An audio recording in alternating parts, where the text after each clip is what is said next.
hear you loud and clear. So thanks so much for the time. We appreciate you. Please take it over.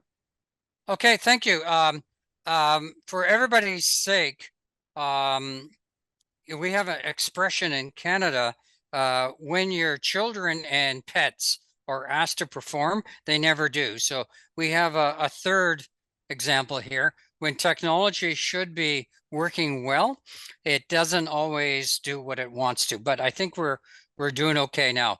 Hi, everybody. I especially want to do a shout out to the 47 fellows.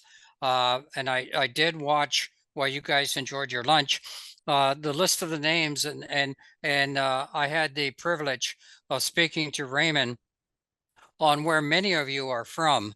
And I understand 2 are from United States as well. And I know it's a big sacrifice for the time and the expenditure to participate in this, but I assure you, this is an important step in your journey. And I'll be talking about that. I may have not talked about this fellowship in particular, but I'm happy to elaborate why this is the cornerstone of your journey. We started VSIG in the height of COVID in 2020, and it was an opportunity that we couldn't ignore. And I think it's important to point out, when we designed the course, it was to be multilingual, which is French, English, and Spanish, but we're working on Russian, and we've had lots of dialogue with Bengali and Cantonese. But the most important thing is, since we've been doing our course, 1,300 students with large percentage, I would say 70% are students from Africa. So it has been a great opportunity for them, and it was great for us to have so many great students involved. So if anyone's interested in VSIG, we do have a course coming up in the fall. The registration is open, and I'll share that with Raymond and Sarnata after, or maybe as soon as my session is done, I'll put it in the chat box. So let me go on. Again, before I was cut off, I really did want to acknowledge especially the 47 fellows for sacrificing their time and money to be involved with this. And just to reemphasize, this is a very important step in your direction. And I have to say this, much of the acronyms, much of the explanation that comes through, and maybe some of mine as well, is going to be probably a little hard to understand, because you may believe that it's a little over your head, but let me assure you, just give it time. Like any new language, like any new course, this is new to you, and it's going to take you time to understand who all the players and actors are, so be patient. Okay, so let me move on. So as I stated, co-founder of the Virtual School of Internet Governance and North American School. I'm a former founder of ISOC in Canada, and also I moved on to become one of the board of trustees with ISOC for 3 years. I've been active involved with ICANN, and again, the acronyms. I'm sure you're familiar with what ICANN is at this point. ICANN since 2009. I'm coming in as a new NOMCOM member in Turkey, which is in this fall, coming up in November. But I've done a lot of work with the international work, humanitarian work with the IEEE Humanitarian Technology Committee, but I'm also a very proud member of EGIGFA as a board member. So that's a little bit of a profile on myself. So what I did is I put this slideshow as a flip or ebook. So this is the link to the ebook site. So you don't have to ask me for the slideshow. It's completely available. So if you don't catch it from this slide, I will back up and leave it on the screen while questions are being asked. And as I stated earlier, this is the registration for the VSIG course starting in the fall. And if you need, if neither of these you catch, you're more than welcome. I'll be out most of today, but you can always email me at info@virtualsig.org, particularly if you want a copy of the ebook of this slideshow or the VSIG registration. Okay, moving on. So the purpose of the session today, when fellow board members asked me to do this, in many ways, I thought it was going to be similar when Raymond asked me, similar to a presentation I did in 2020, and which is basically focused just on the internet governance journey, get to know who's who within the ecosystem. So I thought it would be important to reiterate that. So A, understand what the journey is, and B, understand who's who in the scope of the internet governance ecosystem, and then go further and reflect on some of the current and future trends that has, shaped and changed things. And in so many ways, things have not really changed that much, but the same pressing needs and challenges are still there. And then something to talk about, which is expectations and rewards.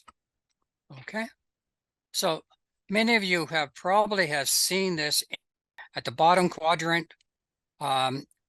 You're participating, but as you move around in this circle, you'll see the depth of the participants, and you get into the technical realm in terms of the shared services.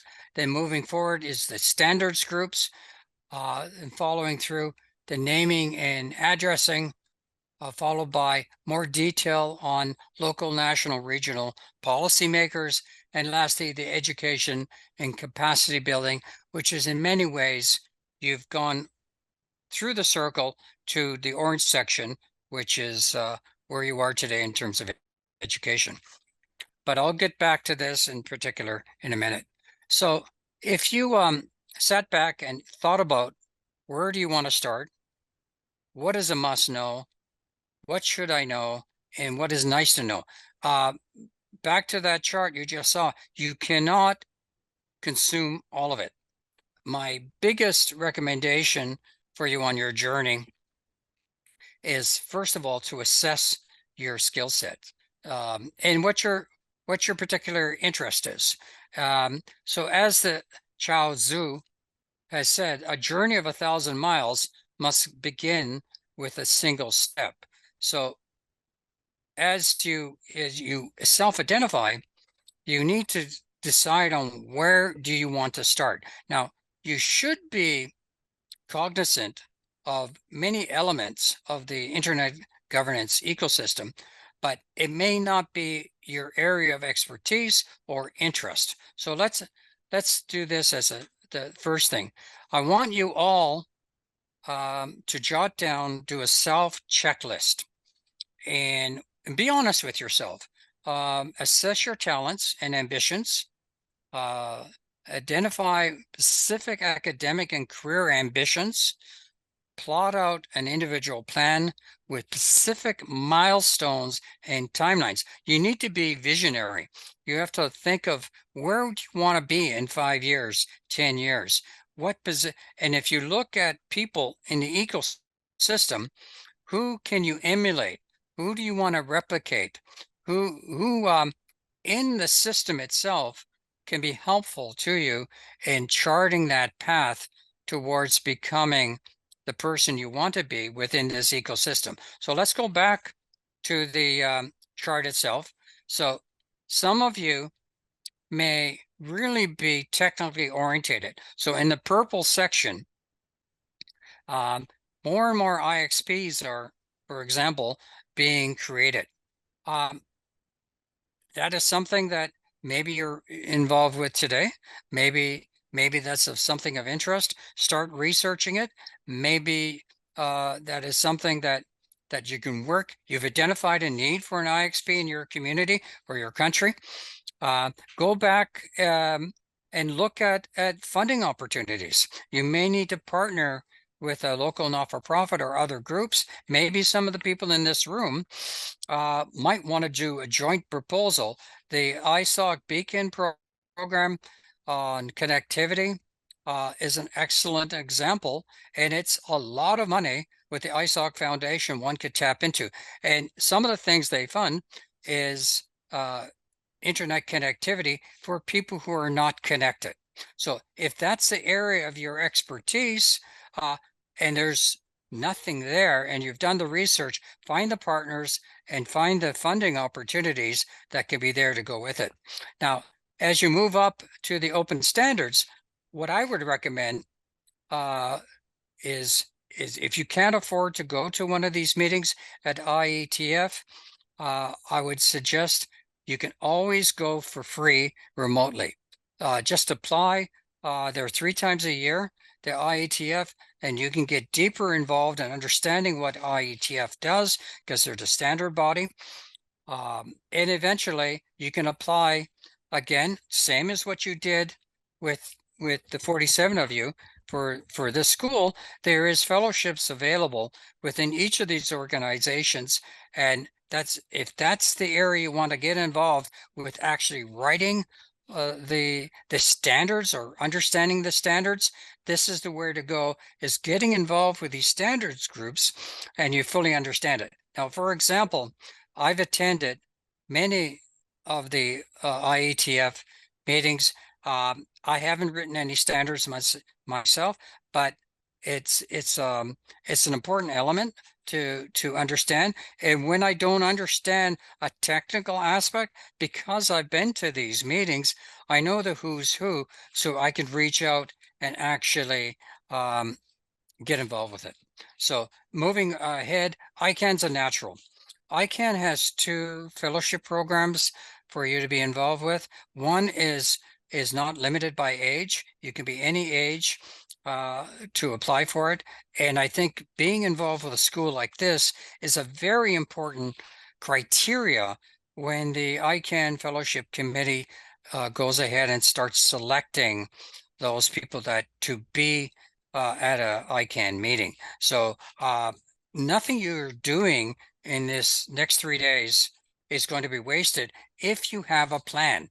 If you just come for a holiday and go back home and never touch this again, it really is a waste. It's a waste for somebody who could have enjoyed it. So again, ICANN has 3 meetings. If you don't get the fellowship the first time, apply. Strongly recommend, do not give someone's name as a reference without getting their permission, because I assure you, somebody knows somebody that knows somebody. And so if you falsely give some information, that's going to come back to bite you. So don't do that. But the next one in ICANN is the next gen, and that's 10 dedicated people from the region. So when there's an ICANN meeting like it was just happened in Kilgally, sorry, I'm being bothered. Okay, turn that off.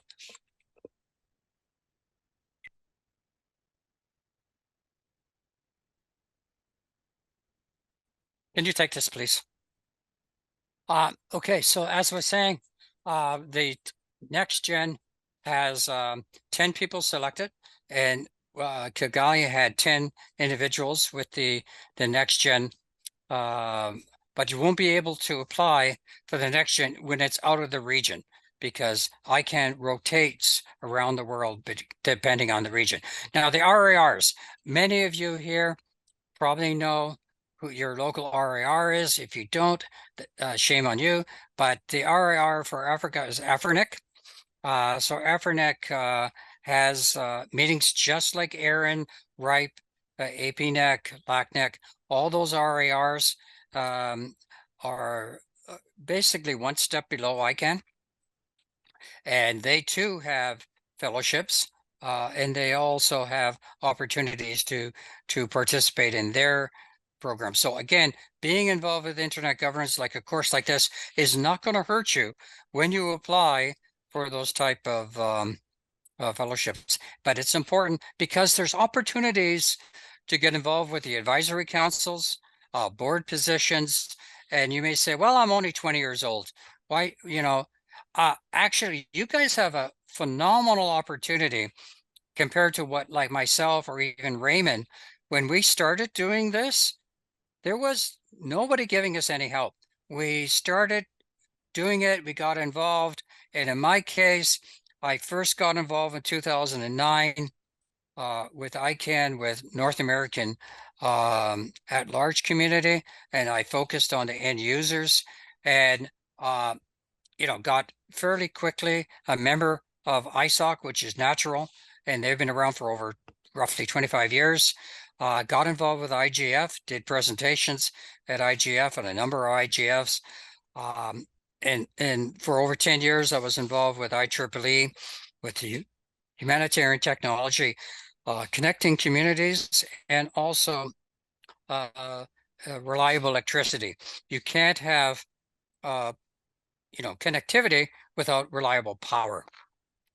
So I'm just saying, from my point of view, that's, right off the bat, I was at Aaron meetings reasonably soon after I got involved with ICANN. So all of this is just building blocks, getting you involved. So the IANA and PTI board is two positions within ICANN. That's a very specialized situation. The GTLDs, I think you just had a session just prior to my session about the Ghana country code. And next one is obviously country code. So without belaboring it, going through, you can see that as you start to get deeply involved, you're going to punt to back and forth. They're not, it sounds like when you look at this chart, they're exclusive, but they really mesh together and they overlap. So I wouldn't worry about getting too involved with the stuff, but it's a self-learning exercise. Now, what I didn't mention is all these organizations, not only one of the biggest assets they have is human resources and finding out people and getting to know people. And that's why it's critical to all of you to find out other people in the room during lunch, or, make a point of meeting new people, finding out where the common ideas are, what common projects that you and them are doing, so you can actually possibly do something in the future or exchange ideas. That's an important part of a student body, is coming out of the experience, having opportunities that you never even thought about. But let's move on. So as I say, I want to emphasize, do the self-check, find out what your talents and ambitions are, and map it to where they're, not only, it's not going necessarily always going to school. A lot of this stuff is going to take your individual plan to start looking, where is some courses that I should be taking? Like if you go online, you'll see that ISOC has an extensive amount of courses, some technical, some not technical.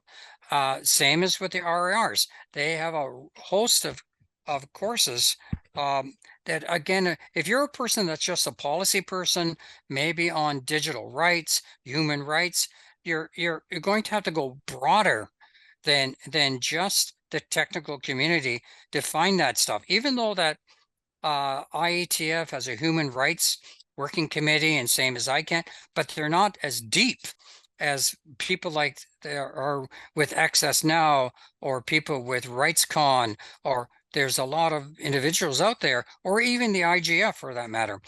All of them have past recordings, and that's important. If you have internet access, which I'm sure you do, go look up the former sessions that are at the IGF. Raymond and myself have probably put in a few proposals over the last few years to IGF. Some of them were not accepted, because they get hundreds of submissions. But I'm not saying you have to do this, but maybe even some of the people you meet in the next couple of days may have similar interest in a particular area. It's important because if you do plan on, say, submitting a seminar or workshop at the IGF, and the one that's coming up in Saudi Arabia, but there's regional and national IGFs as well. So if you become known for something, again, you can build a bridge a lot faster with many people. So let's move on. Okay.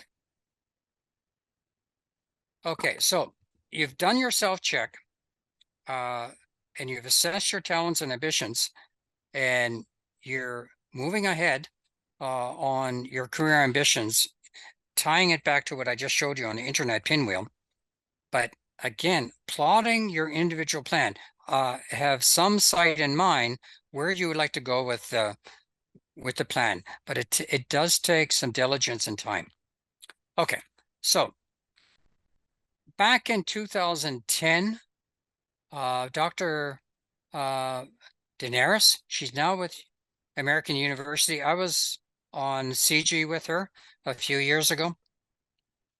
Very bright lady from American University. She basically broke down the key functions of internet governance ecosystem, and this sums it up of the 6 crucial ideas that I think you have to decide in your mapping which of the 6 is your specialty, or what area do you want to focus on. So number 1, the administration of critical internet resources such as names and numbers.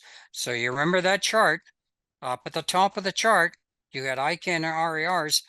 That whole area is an expertise. So that may be an area you want to specialize in. So that's number 1, is one area that you may want to look at. Number 2, establishment of internet technical standards. Remember, backing up again on the quadrant, the IAB, the IETF.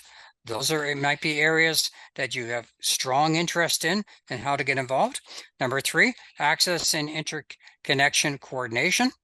Okay, back down further down on that quadrant, I talked a little bit about IXPs and others. Number 4, cybersecurity governance. That is one of the strongest growth markets in terms of a trend that you should be looking at if you're a cybersecurity expert or you want to get into that field. Number 5, the policy role of private information intermediaries. Again, it's a policy. So if you're not familiar what a policy is, you can look up the policy brief by ICANN recently before they started Kigali, and many of the policy summaries from readouts that were done afterwards, actually focusing on particularly what are some of the key policy issues. And last one is architecture-based intellectual property rights. The IP issues are constantly an issue. So as I said, this was 10 years ago. She laid out what the key 6 areas of expertise. So that sums it down to that chart. So this is an area when you do your analysis to look at what particular area of expertise you want to focus on. So mapping your talents and your opportunities.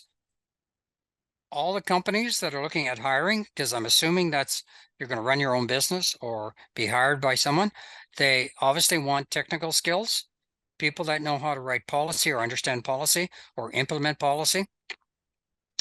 They are interested in people who will do community engagement, people skills, sales skills, problem-solving skills, research capacity and ability, commitment to continuous lifelong learning, volunteer experience, and charm and charisma. I'm sure everybody in the room has tons of charm and charisma, but all the actors in the internet ecosystem require individuals not just with one of these skills. Believe it or not, they want people with a combination of these skills and specialty skills. So that's not all that different from any industry, that people want people with these talents. And particularly when you read the job description, they may list just a few of them, but what they want is a much longer list. And by doing things, not just talking about things, but by doing things, you can actually get the practical experience. Okay, it's a question of starting place. Like any race, you line up, you're all at the same starting blocks. Okay, so you establish your career path. Say, okay, I want to do X, Y, Z. You've researched the fellowships from GSMA, and I forgot to mention GSMA. That's the mobile industry. Very important as well. Whether ITU fellowships or IGF fellowships or ICANN or so many, you should have an idea when the dates are due, what's involved, and do not cut and paste the descriptions. Take some, when you apply for the fellowship program or like a grant or anything, take the time, give that application to someone else to review. Make sure you do a job that's not plagiarism, because I assure you somebody will see it. And what's very important as you're leading up, because you need some credibility behind you. If all you have is a, say, a high school diploma or whatever, it's not going to be enough. So take the effort to take free or sponsored courses. They could be ICANN, and I have ICANN twice here. GSMA, as I mentioned, ITU, VSIG, obviously the Ghana School of Internet Governance. The list is quite long of where you can actually take these courses. Okay, so what are some of the trends in the future of internet governance? A big item is artificial intelligence and security expert, cloud computing. These are definitely going to affect internet governance big time. In the case of connecting the disconnected, as you know, about a third of the world is connected, but the plan for universal acceptance to expand the offerings by their local languages, but also getting them online. And they're going to need people from the technical end of things of connecting them physically to digital navigators or educators, which is digital inclusion, digital education. All of this stuff is critical in terms of getting people from a little bit of knowledge to actually empowering them to use the internet in an effective manner. More IXPs, local technicians, all of that is going to be critical in connecting the disconnected. And as I said, universal acceptance is a logical one. And the other area, 15% of the world have a disability. If that's of interest for you, working with people with disabilities in your community, in your country, their rights to have access to the internet is critical. And in many ways, whether it's technical training, working with those individuals, or doing the WCAG or W3C rules of making sure the websites are compliant for people with disabilities, it's a human right. And again, if your country isn't doing enough, you could be the advocate pushing for it. Okay, so as I said earlier, 10 years ago, Professor Daenerys identified the threats that are facing all of us on internet governance. And I've added her paper to the resources that I've listed on this slideshow, so you don't have to look for her. Potential for internet fragmentation, internet shutdowns, loss of consumer trust due to cyber crime, closed versus an open internet, and loss of a long-term U.S. oversight. Now, what's kind of funny, when she said this was the fear and threat to the internet governance ecosystem, it is virtually the same as today.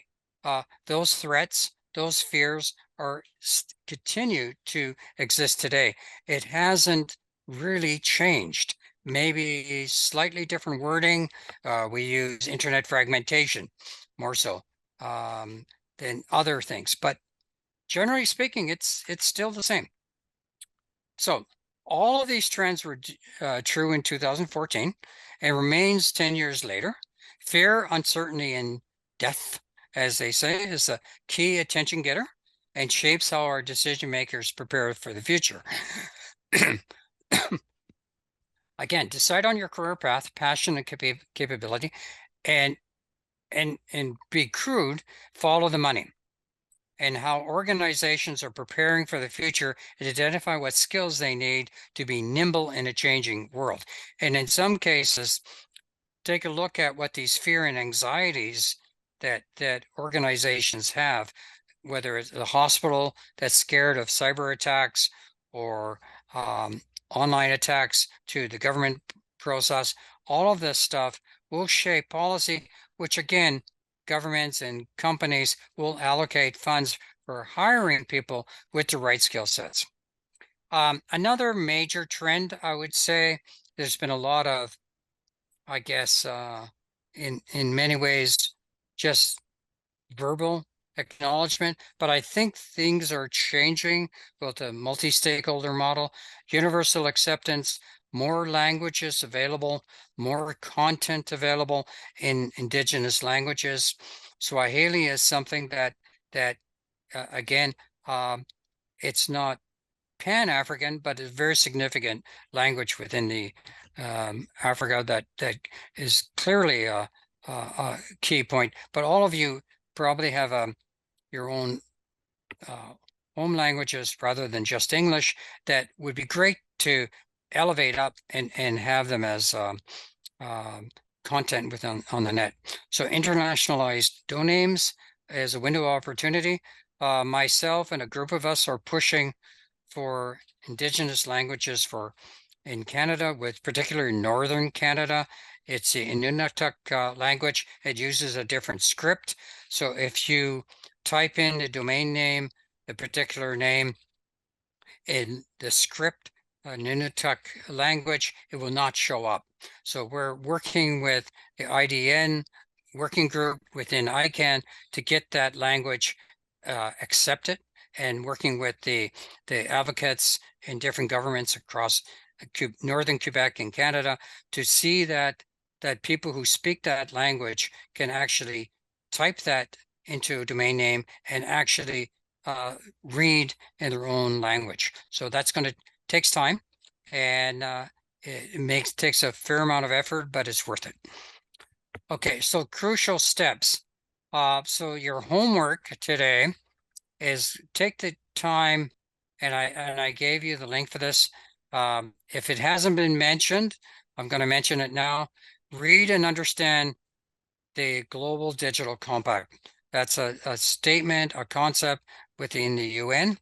That is a crucial future trend that you should know that document inside out. Participate in person or remotely at your regional RIR meetings and ICANN meetings. If you cannot be there, you can do the meetings remotely. So again, there's no excuse if this is an area you want to get involved with and you were not funded to be at it, be involved with it remotely. And I've said this a few times, apply for the fellowships. And I mentioned here the ICANN and NextGen, but there's many other ones you should be looking at. Join a constituency at ICANN and, set a goal, run for a position. So within ICANN, there's NCUC, NPOC, at large, but in the technical committee, there's the security and stability working group. There's many groups that you can join within ICANN, contribute your ideas. And again, you can apply for some of these positions for leadership within something called NOMCOM or through the constituencies itself. So in every one of these constituencies, they have a chair, they have a secretariat, and in the case of at large, they have 15 people that represent ALAC, which is the people that comment on the policies by ICANN. That's absolutely a huge need for people to be involved. If you're not a member of ISOC globally, and if you're not a member of your country chapter, because for whatever reason there is no chapter in your country, strongly look at if there's enough capacity of people, you need 20 signatures, you can apply to ISOC to become the chapter of that country. And it actually, you can have more than one chapter in a country. They may say no, but that's not true. In Canada, we have 3 chapters, Manitoba, Canada, and Quebec. And the States, there's at least 6 or 8.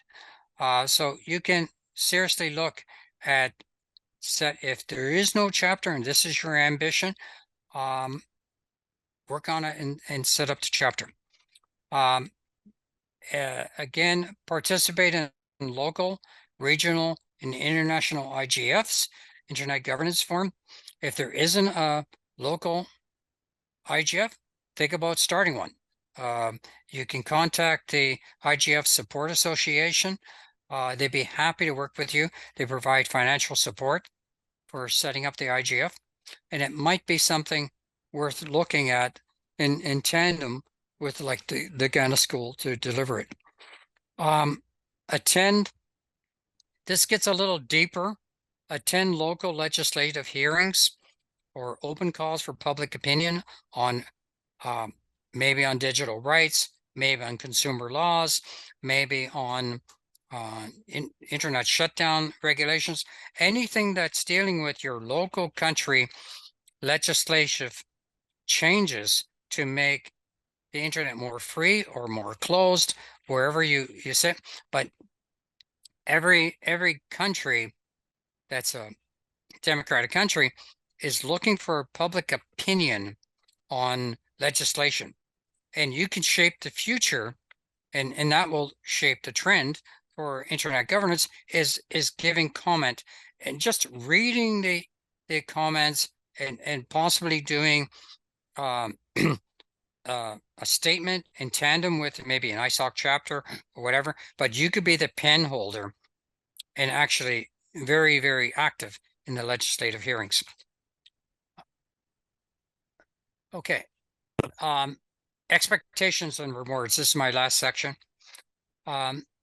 If you're successful in securing a fellowships from various organizations, just bear in mind that if you don't get it the first time, there's 3 meetings with each of the RARs. And in some cases, the RARs take applications outside of your region. So I know you're part of the AFRINEC region, but perhaps RIPE, which is the European RAR, will take applications. I know in the case of Aaron, they do as well.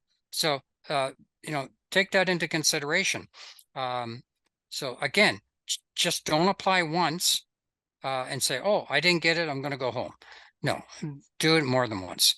ISOC Mid-Career Fellowship. This is a very difficult one. Not as easy. It's longer and it's a paid, it's like a Mozilla Fellowship. They've moved away from, which is more generic fellowships, to something that has people with real serious skill sets. It's not a beginner type fellowship. I'm not even sure why they should call it a fellowship, but I remember participating in changing this mid-career. It's an important step, and that's why Mozilla does it. But if you do apply for that, you definitely should be a graduate student or somebody that's fairly advanced in your skills. And again, next gen is 3 times as well. I skim over it very quickly, but if you have a particular interest or area that you would like to write about, there's lots of publications around. Maybe child online safety is something you're passionate about, or the digital equity. There's a lot of things. If you're passionate, start writing. So whether Circle ID or many other publications are happy to take your writings, because they're not going to pay you, but you get published. And that's an important aspect of what you do. Okay, as I promised, I know you can't read this. It's the resources. They're in the flip book. There's also other recommended readings. And that's basically it. Wishing you all a prosperous and rewarding internet journey. And as it states here, the end is just the beginning. And that's it. Back to you. Wow. The end is indeed the beginning. Thank you so much, Glenn. No problem. Thank you. Thanks for the opportunity. Yes, we are grateful for your time. Colleagues, any questions for Glenn? All right, where's the other mic? Okay, so that's a question. Okay, let me give this.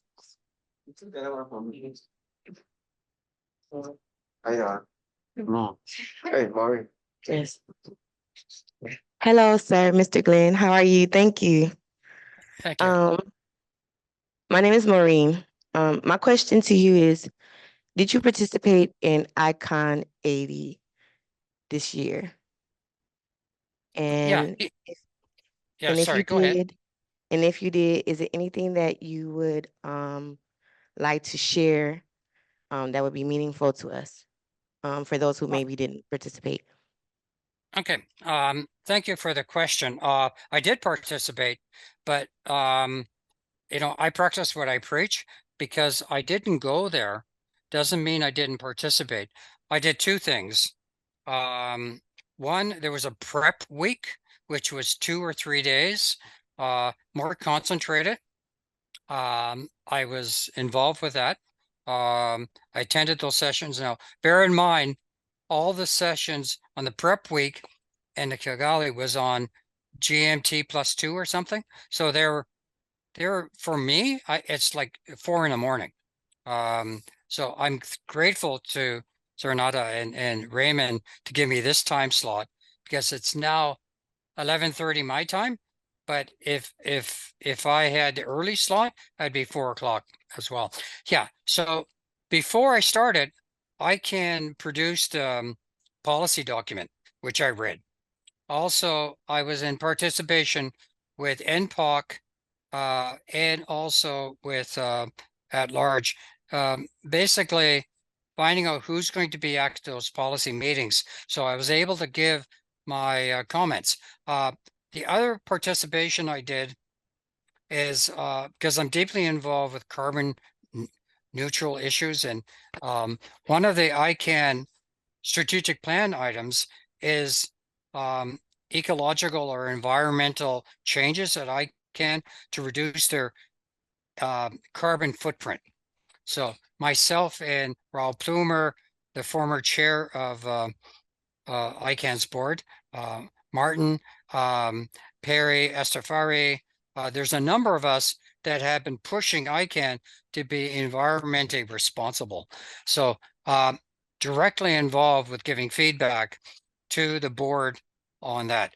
The other thing is I was very outspoken to the board and to the staff on their participation with the IGF because I thought the IGF in Saudi Arabia had issues for me and from a human rights point of view. I didn't think it was a good choice to go there, and I was recommending ICANN not to participate with that. So yeah, just because I wasn't physically there doesn't mean I wasn't active. Now, I missed the chance to go to dinner with Raymond or have those interpersonal things, which is a big part of a community that you like to see your friends, you get the dope, you get the gossip, and you don't get that when you're just staring at the screen, watching presentations and participating. So what you guys have is a great opportunity there to get to know each other, find out what each other are doing, who's married to who, whatever. But yeah, I would say whether I'm in person or remote, I'm 100% immersed in the experience. Thanks for the question. Nice. Such a sweet response. Okay, go ahead. Question. Another question for you. Yeah, Glenn, thanks so much for a wonderful presentation. I really enjoyed your presentation. You made mention of something about the chapters of ISOC, that in a particular country, you can have more than one chapter of ISOC. And I seem to be very surprised because we know ISOC is normally national in nature. You have Nigeria ISOC or ISOC Nigeria chapter, ISOC Ghana chapter. So in this case, in Ghana, we have the Ghana chapter of ISOC. What other chapter can we have? Is it going to be regional? Is it going to be institutional? Like, how is it going to run? And are they all going to be under ISOC Ghana chapter? Or they are going to be, there's going to be a central administration of a sort? I will really appreciate if you give clarity in that area for me. Thank you. I don't run ISOC, but I can give you my opinion. When we applied to become ISOC Canada, they pushed back a lot.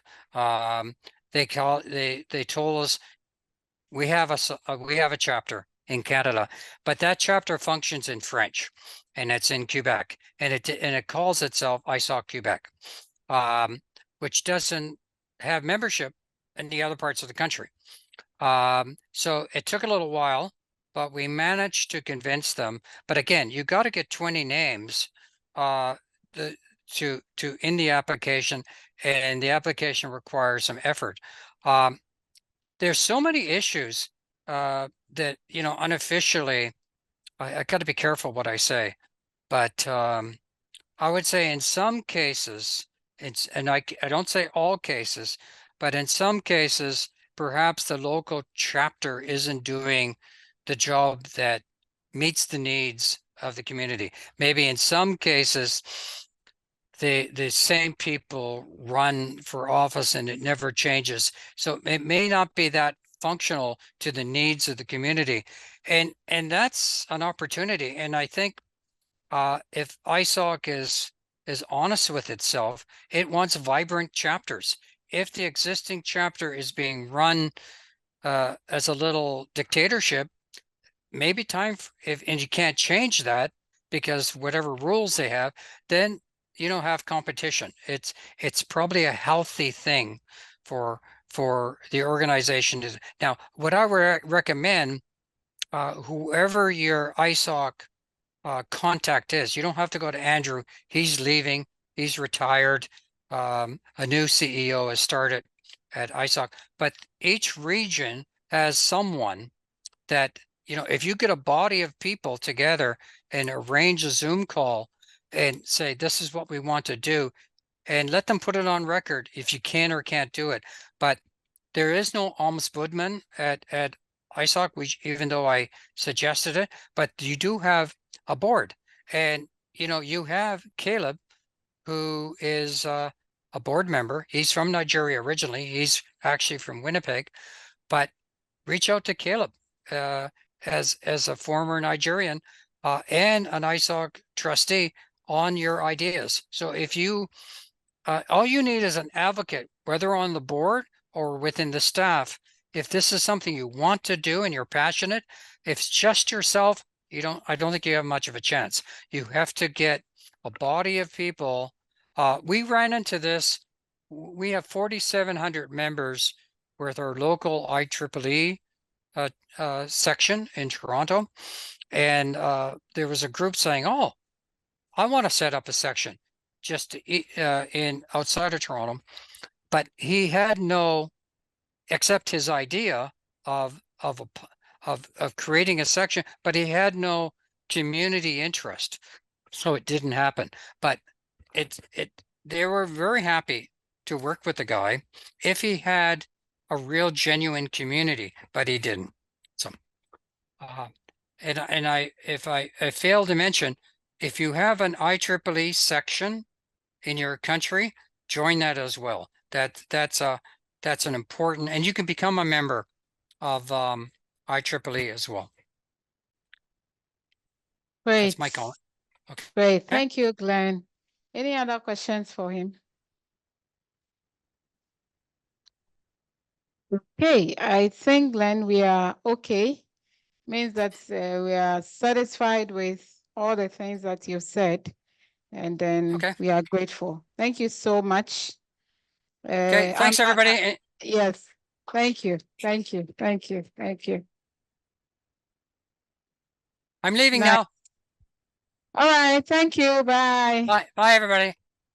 Do you have something for us? Abdul Rafiu, right? Yeah. Ah, All right. So it's you. How about what's the name? Our Ethiopia friend. exactly. I was going to ask about. Hello, can you hear me? Hello, good evening. Hi. Yes. All Can right, you we hear can me? hear you. Yes. Yes, please. We can hear you.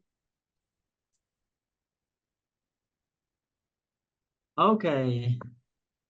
Today I'm so happy because of this program. I don't have enough words to express my happiness. Thank you, all of you, and I want to say something. I have seen representatives from Southern Ocean regions, but I didn't see a representative from East Africa. So I like to contribute, or I like to work closely with you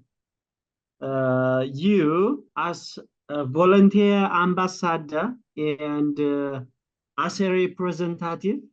I hope you are okay. So I am very excited for this interesting program. Thank you very much for all things you did. Thank you very much. Nice, nice, nice. Thank you, thank you, thank you. We are grateful. Okay, so we'll get back to you, our online community, before we draw the curtains.